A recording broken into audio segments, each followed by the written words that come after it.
अज्ञान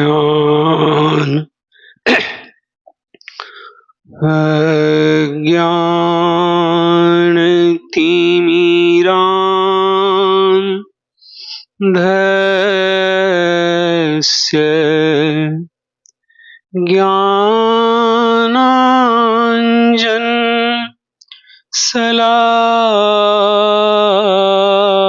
ज्ञानाञ्जनशलाकया चक्षुरुन्मीलितं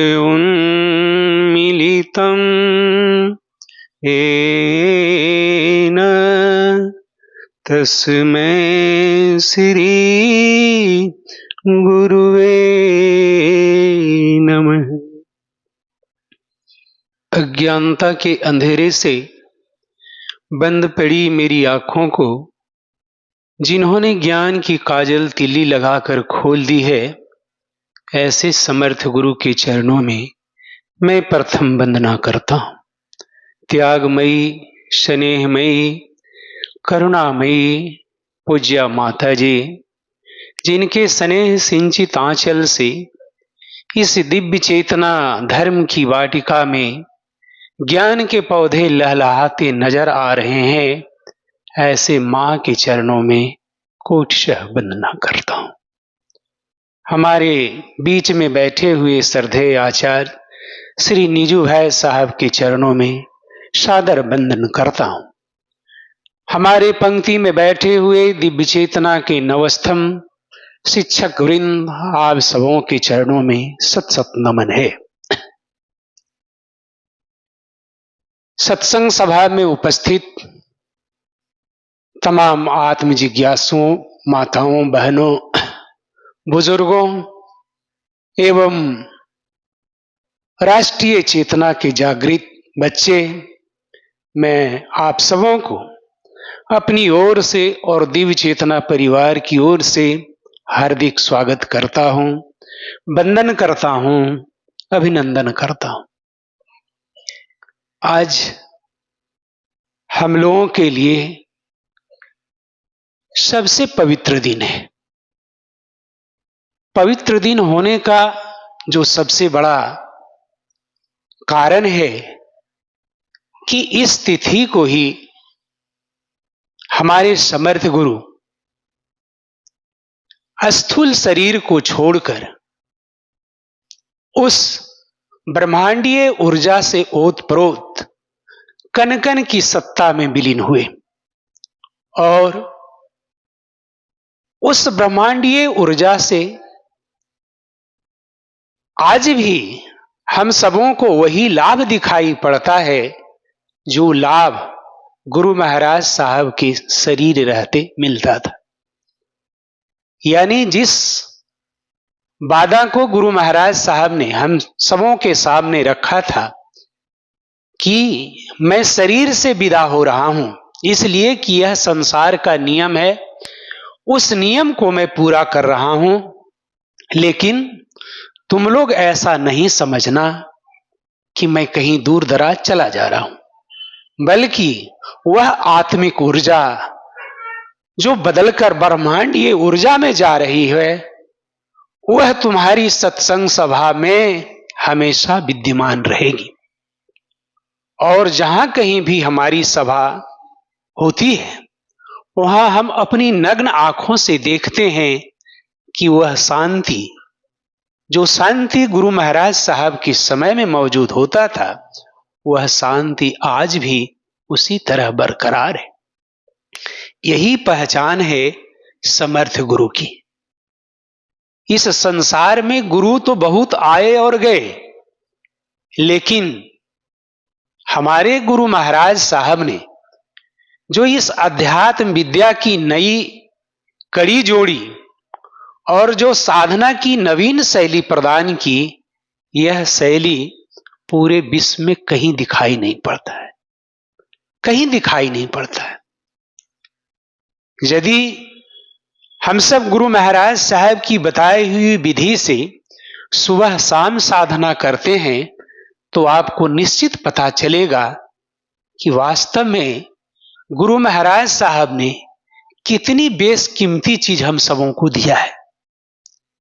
जिस विद्या के लिए बड़े बड़े जोगी, बड़े बड़े महर्षि नाक रगड़ कर मर जाते हैं, करोड़ों वर्ष का तपस्या करते रहते हैं, लेकिन उनके हाथ में ऐसी दौलत नहीं मिलती जो दौलत बिना परिश्रम के ही हम सबों को प्राप्त हो गया। सुबह कमरे में मुनि बाबू प्रोफेसर साहब हमसे कह रहे थे कि डॉक्टर साहब, आप तो प्रचार भी करते हैं, लोगों से मिलते जुलते भी हैं, मैं जो अनुभव करता हूं कि पढ़े लिखे लोग इसे समझ नहीं पाते हैं। तो मैं मुस्कुरा रहा था, बात तो बिल्कुल 16 आने सच कह रहे थे, लेकिन इसे समझना कोई आसान चीज नहीं। बड़े बड़े पंडित और ज्ञानी इसे नहीं समझ सके, और पढ़े लिखे लोगों को समझना बहुत मुश्किल इसलिए होता है कि उसके अंदर में पांडित्य का अहंकार भरा होता है। पांडित्य का अहंकार भरा होता है और उसे लगता है कि सत्संग में जाना, बैठना और आंख मूंदना ये सब बेवहियात चीज है। ये सब जिसके जीवन में, जिसके हाथ में संसार का कोई काम नहीं है, वही लोग इसमें जाता है। लेकिन सच्चाई कुछ और है। सच्चाई कुछ और है कि आप बराबर भजन में सुनते रहे हैं, जो प्रेम गली में आया नहीं, वो प्रियतम का ठिकाना क्या जाने। बिना प्रेम गली में पहुंचे और हम प्रियतम का ठिकाना खोज लें, उसका घर खोज लें, तो यह कतई संभव नहीं। और बात रही गई यह है कि जब हम सब ऐसे महान गुरु से जुड़े हैं, तो उनकी महानता सिद्ध कब होती है? जब हमारे अंदर, आपके अंदर एक अनुशासन, एक शालीनता, एक शांति दिखाई पड़ता है। बाहरी लोग जब कोई देखता है तो पहले गुरु महाराज साहब को नहीं देखता है, पहले हमें देखता है, आपको देखता है, आपके व्यवहार को देखता है, और जब वहां कुछ मिलता है तब वह बाध्य होता है झुकने के लिए, समझने के लिए। इसलिए कि मैं अपने क्षेत्र में एक एक व्यक्ति के साथ एक एक साल मेहनत किया हूं, तब वह व्यक्ति झुका है। और जब झुका है तो वह चीज को महसूस करता है और कहता है कि आप तो बहुत दिन से हमें कह रहे थे, हमें प्रेरित कर रहे थे, लेकिन मैं समझ ही नहीं रहा था। इतनी अद्भुत और अलौकिक विद्या किसी कोने में, हिमालय की कंदराओं में भी जाकर आपको खोजें तो बड़े बड़े सिद्ध जोगी मिलेंगे, बड़े बड़े सिद्ध महात्मा मिलेंगे, लेकिन यह विद्या आपको नहीं मिलेगी जो विद्या हमारे गुरु महाराज साहब के पास था। और हमारे गुरु महाराज साहब अद्भुत अलौकिक जोगी थे, कोई सामान्य जोगी नहीं थे, लेकिन अपनी रहनी सहनी से इस संसार को एक आईना दिखाया कि देखो, परिवार और समाज में रह करके अपनी गृहस्थी के सारे दायित्वों का पालन करते हुए कैसे उस परम तत्व को जाना जा सकता है, कैसे उस ब्रह्म विद्या तक पहुंचा जा सकता है, यह स्पष्ट रूप से करके दिखा दिया, केवल कहा नहीं। इस संसार में यदि हम अपनी पैनी निगाहों से देखें लोगों को, तो यह स्पष्ट रूप से पता चलता है कि हर एक आदमी सुख और शांति की तलाश में दौड़ रहा है। कोई भी ऐसा व्यक्ति नहीं है जो सुख और शांति की तलाश नहीं खोजता है। लेकिन अफसोस की बात कि जहां वह सुख और शांति खोजता है वहां है नहीं, वहां सुख और शांति है नहीं। सुख और शांति खोजता है संगमरमर लगे महलों में, बैंक बैलेंसों में और अपने परिवार के बीच में तलाश करता है, जिसके लिए अपनी सारी ऊर्जा और सारा धन वैभव खर्च कर देता है, और अंत में जब आपका शरीर कमजोर होता है, जब आप बूढ़े पड़ते हैं, तब वही बच्चा आपको तिरस्कृत कर देता है। वही बच्चा ऐसा क्यों करता है कि उस बच्चे के अंदर में कर्तव्य बोध नहीं हो सका। कभी आपने अपने जीवन में सद्गुरु के पास नहीं पहुंचा और न तो अपने बच्चों को सद्गुरु के पास पहुंचाया। इसीलिए हमारे गुरु महाराज साहब कहते थे कि तुम अपने जीवन में एक समर्थ गुरु की खोज करो। सबसे पहला काम मनुष्य होने के नाते तुम्हारा यही है, इसलिए कि जब तक गुरु तुम्हारे जीवन में नहीं आएगा, तब तक तुम इस जीवन के रहस्य को, जीवन के लक्ष्य को तुम समझ नहीं पाओगे। और हम लोग गुरु की खोज नहीं करते हैं। यदि गुरु की महत्ता के बारे में, गुरु के सत्संग के बारे में कोई आपसे चर्चा भी करता है, तो आप अपनी नजरें फेर लेते हैं। जब इसी बात को साधना के अनुभव से कबीरदास जी ने देखा, तो उन्हें भी यही अनुभव हुआ। कस्तूरी कुंडली बसे मृग ढूढ़े बन माही, ऐसे घटी घटी राम है दुनिया देखे नाही। मृग की नाभि में कस्तूरी है और उसके सुगंध से अविरल धार बह रही, उसका सुगंध उसके नाकों तक जा रहा है, लेकिन उस सुगंधी को वह भटक भटक कर वन वन में फिरता हुआ खोजता है। वही हाल मानव जीवन का है, वही हाल संसार के लोगों का है कि वह दिव्य सुगंधी, कस्तूरी रूपी सुगंधी, वह आत्म तत्व, वह दिव्य चेतना हर एक प्राणी के अंदर में है, मौजूद है, लेकिन किसी जानकार के अभाव में उस सुगंध के बारे में हमें पता नहीं चलता। और यदि कभी हल्का सा झटका लगता है भी, यदि उस तरफ ध्यान भी जाता है, तो अंधकार ही अंधकार नजर आता है। उसका कारण हमारा मल आवरण, या ये कहें कि संचित कर्मों का फल के कारण उस तत्व तक हम पहुंच नहीं पाते। उसके लिए किसी जानकार को साथ लेना आवश्यक है, और उस तत्व तक पहुंचने के लिए एक युक्ति जानना जरूरी है।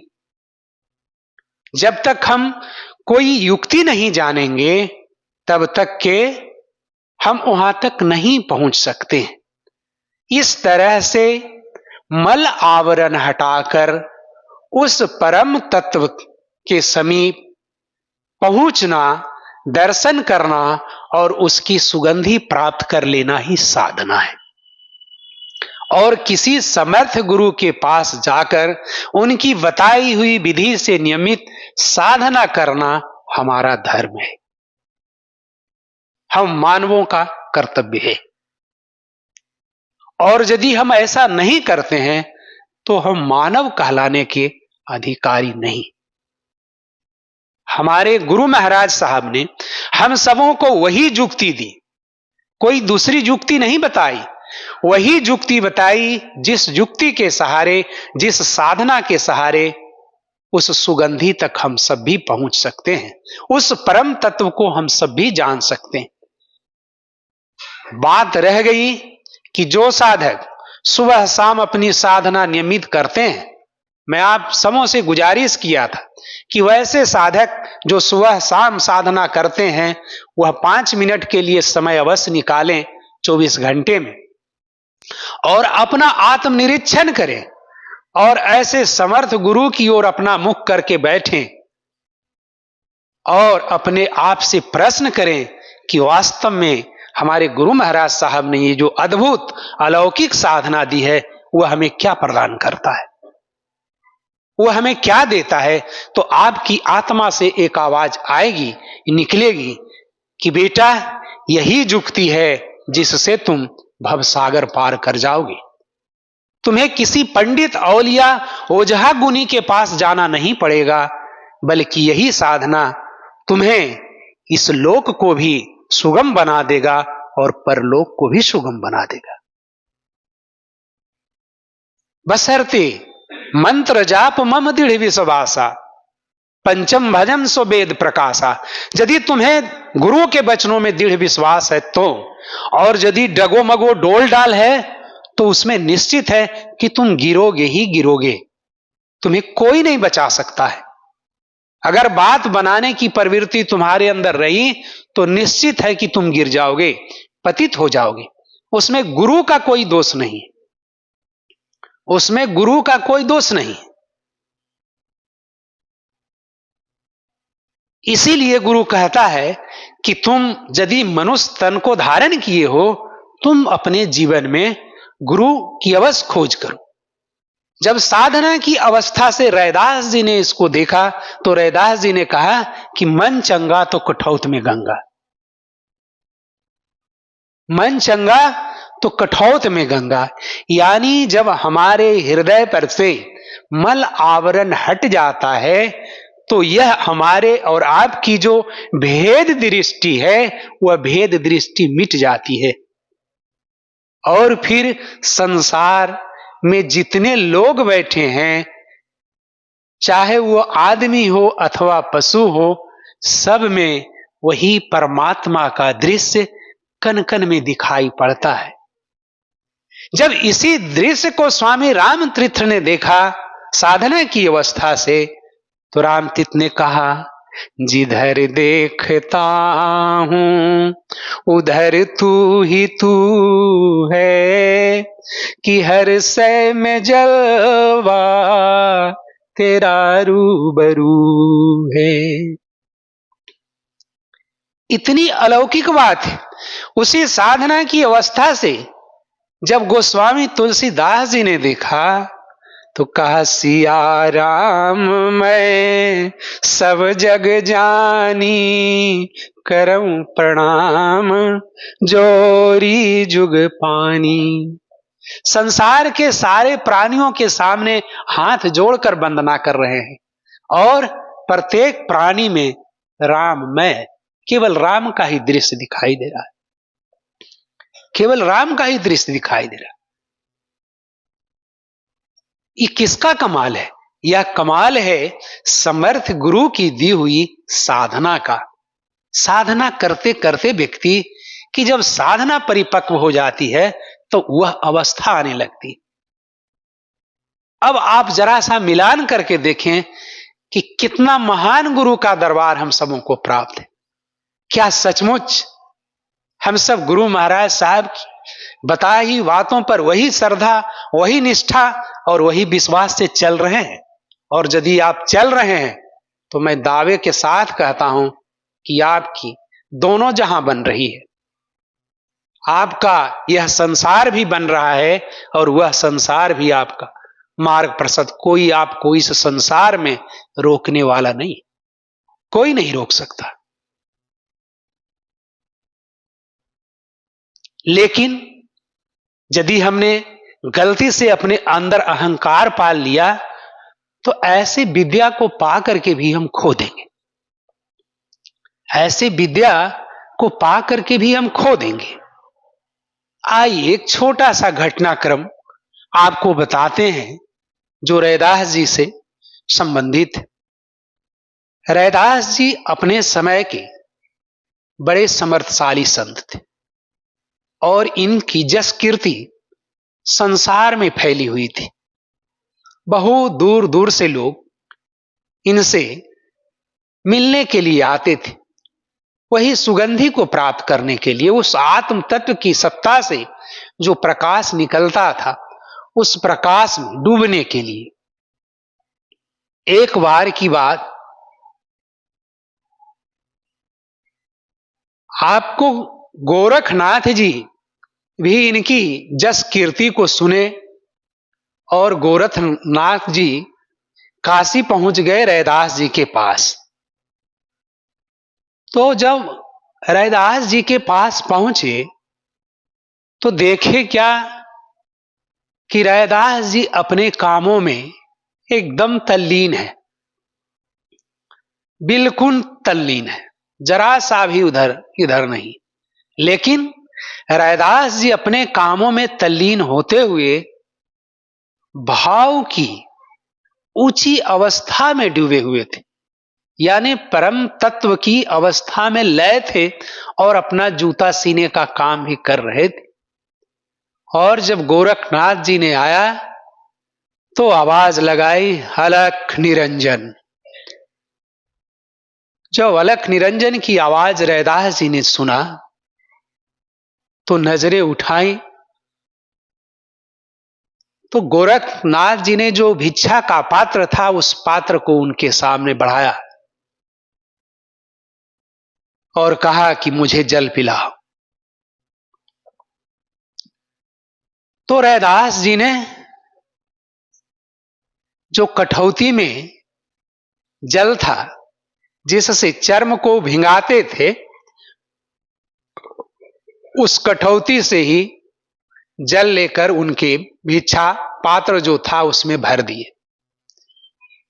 लेकिन गोरखनाथ जी के अंदर इतना बड़ा अहम था, इतना बड़ा अहंकार था कि ले तो लिए लेकिन उनके चरणामृत को उन्होंने रसपान नहीं किया और उसे सीधे लेकर वहां से चलते बने और मन ही मन यह सोचते चले कि इसी जल में रैदास जी अपना चमड़ा भी भिंगाते हैं और जूता भी सीते हैं और इसी जल को हमारे भिक्षा पात्र में डाल दिया। वहां से चलते बने और पहुंच गए कबीरदास जी के पास। कबीरदास जी के पास सत्संग किए और वहीं पर खड़ी थी कमाली, कबीरदास जी की मानस पुत्री। कमाली ने कहा कि काका, इस पात्र में क्या है? अरे इस पात्र में तो रैदास जी का दिया हुआ जल है। कमाली तुरंत काका कह करके बोला, हमें पिला दीजिए, और वह लेकर के उस पात्र से पूरे जल को पी जाती है। और ज्यों ही वह जल को पीती है कमाली, कमाली के अंदर दिव्य दृष्टि आ जाता है। वह आत्म सत्ता से भर जाती है, वह ब्रह्म विद्या से ओतप्रोत हो जाती है। और पाश्चात में कमाली की शादी मुल्तान में होती, जो अभी पाकिस्तान में है।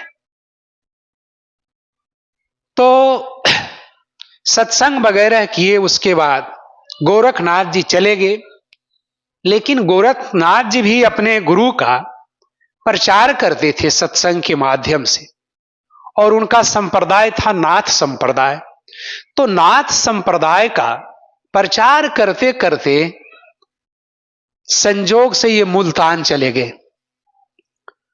मुल्तान चले गए तो मुल्तान में वहां हल्ला मचा हुआ था कि एक फकीर आया है जिसके पास एक भिक्षा पात्र है जो भरता ही नहीं, और वह भिक्षा पात्र इन्हीं का था, गोरखनाथ जी का। तो चारों तरफ जब बातें फैली तो यह बात कमाली के पास भी पहुंच गई। तो कमाली अपने पति से कही, अजी ऐसा कीजिए कि लगता है कि हमारे काका जी आए हैं सत्संग का प्रचार करने के लिए, बड़ा अच्छा होता कि आप जाकर बुला लाते और उनका सत्संग एक शाम हमारे दरवाजे पर भी हो जाता। सिद्ध जोगी है, बड़ा अच्छा रहता। तो कमाली के जो पति थे उन्होंने कहा कि तुम कैसी बात करती हो, हमें बेइज्जत होना है क्या? जहां जहां वह जोगी गए हैं, कहीं उनका भिक्षा पात्र नहीं भर सका है कोई, और फिर हमारे पास आएंगे, फिर उनका भिक्षा पात्र अगर नहीं भरेगा तो हमारी भी बेइज्जती हो जाएगी। तो कमाली हंसने लगी। कमाली कहा कि कम से कम आप जाइए, तो आप बुला के लाइए, बाकी जो शेष काम है वो हम पर छोड़ दीजिए, आपको कुछ नहीं करना है। उनका भिक्षा पात्र कैसे भरेगा नहीं भरेगा वो हम पर छोड़िए, आप जाइए, लेकिन उनको बुला के लाइए। कमाली के पति देव चले गए और जाकर के उनके चरणों में अनुनय विनय किया, और गोरखनाथ जी उस निमंत्रण को स्वीकार करके कमाली के पास पहुंच गए। कमाली के पास पहुंचते हैं तो फिर कहते हैं अलख निरंजन, और अपने भिक्षा पात्र को आगे कर देते हैं। कमाली आती है, चरणों में प्रणाम करती है, और जो महाप्रसाद तैयार की थी उस महाप्रसाद से केवल एक चम्मच लेकर के उनके भिक्षा पात्र में डालती है, और वह भिक्षा पात्र लबालब भर जाता है। यह देखकर गोरखनाथ जी आश्चर्यचकित होते हैं और कहते हैं कि अरे ये क्या हुआ? आज तक इस संसार में इस भिक्षा पात्र को कोई नहीं भर पाया था, और तुमने कैसे भर दिया इसको? तो कमाली कही कि अब चल करके जरा महाप्रसाद आप ग्रहण कर लें, आसन वगैरह लगाए हुए हूं, बैठिए। तो गोरखनाथ जी ने कहा कि नहीं, हम बैठेंगे नहीं, पहले हमें तुम इसका रहस्य बताओ कि तुम्हारे अंदर यह क्षमता कैसे आई कि एक चम्मच से तुम्हारे भिक्षा पात्र को भर दी। तो कमाली मुस्कुरा गई। कमाली मुस्कुरा कर कही, काका जान, आपने जिस जल को ये चमड़े का डुबाया हुआ जल समझ रहे थे, और मैं उसी जल का पान अमृत समझ कर गया, और जिस दिन से मैंने उस चरना अमृत को आपके सामने अंदर लिया, उसी दिन से हमारे अंदर वह अद्भुत अलौकिक ऊर्जा आ गई, जिसके परिणाम स्वरूप एक चम्मच से ही आपका पात्र भर गया। अब जब ऐसा रहस्य गोरखनाथ जी ने सुना तो गोरखनाथ जी का होश उड़ गया। गोरखनाथ जी अब सोचने लगे कि इतना कठोर तपस्या, इतना साधना करने के बाद भी हमारे अंदर उतनी ऊर्जा, उतनी ताकत नहीं आ सकी जो इस कमाली के अंदर पहुंच गया। यह तो चरना अमृत का ही कमाल है। अब कमाली से कहे गोरखनाथ जी कि ठीक है, हम दोबारे जब तुम्हारे पास आएंगे तब तुम्हारा महाप्रसाद हम ग्रहण करेंगे। और तुरंत उन्होंने वहां से अपनी तंत्र की जो साधना थी उस सिद्धि के द्वारा खटाक से उड़े और उड़ करके काशी पहुंच गए रैदास जी के पास। रैदास जी के पास पहुंचे और फिर तुरंत वह पात्र को बढ़ाते हैं और कहते हैं अलख निरंजन। इस आवाज को रैदास जी जब सुनते हैं तो मुस्कुरा जाते हैं, और मुस्कुराते हुए कहते क्या है सो सुनिए। पिला रहा था पिया नहीं, पिला रहा था पिया नहीं, पड़े रहे गुमान। जो जल पीना था तुझे वह चला गया मुल्तान। जो जल पीना था तुम्हें वह चला गया मुल्तान। पुनः आग्रह करते हैं, गोरखनाथ जी पुनः आग्रह करते हैं कि प्रभु हमें कुछ बूंदे दे दें। रैदास जी ने कहा कि अभी हमारे अंदर वो चीज नहीं है, जिस चीज की तुम खोज करते हो वह चीज अभी हमारे अंदर नहीं है। उस समय में उस परम सत्ता के साथ था, परम तत्व के साथ था, और हमारा जो शरीर था वह साधना में था। उसी समय तुम्हें उस जल को मैं पिला रहा था, लेकिन तुम उस सिद्धि में फूला हुआ था, उस गुमान में फूला हुआ था कि मैं इस जल का पान क्यों करूं। लेकिन उसी जल का पान उस कमाली ने किया है, और तुम प्रत्यक्ष आंखों से देखा कि उसके अंदर क्या चीज मिला। और तब जाकर गोरखनाथ जी का आंखें खुला। गोरखनाथ जी का आंखें तब खुली।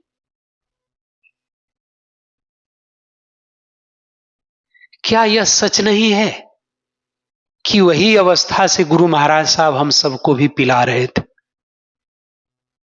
और जैसे मां अपने छोटे बच्चे को जन्म घूंटी से पिलाती है, ठीक उसी तरह से पिला रहे थे। कितने लोग पीने के लिए तैयार थे और कितना परिश्रम कर रहे थे गुरु महाराज। वही घूंटी था, जो घूंटी रैदास जी के पास था वही घूंटी हमारे गुरुदेव के पास था, और सबको बांट रहे थे। और वह भी ऐसे बांट रहे थे तो इनके पास वह कठौती नहीं था जिसमें कि चमड़ा फुला थे। इनके अंदर इतनी अद्भुत ऊर्जा थी गुरु महाराज साहब के पास कि सीने बसीने पिला रहे थे ऐसी अलौकिक विद्या को।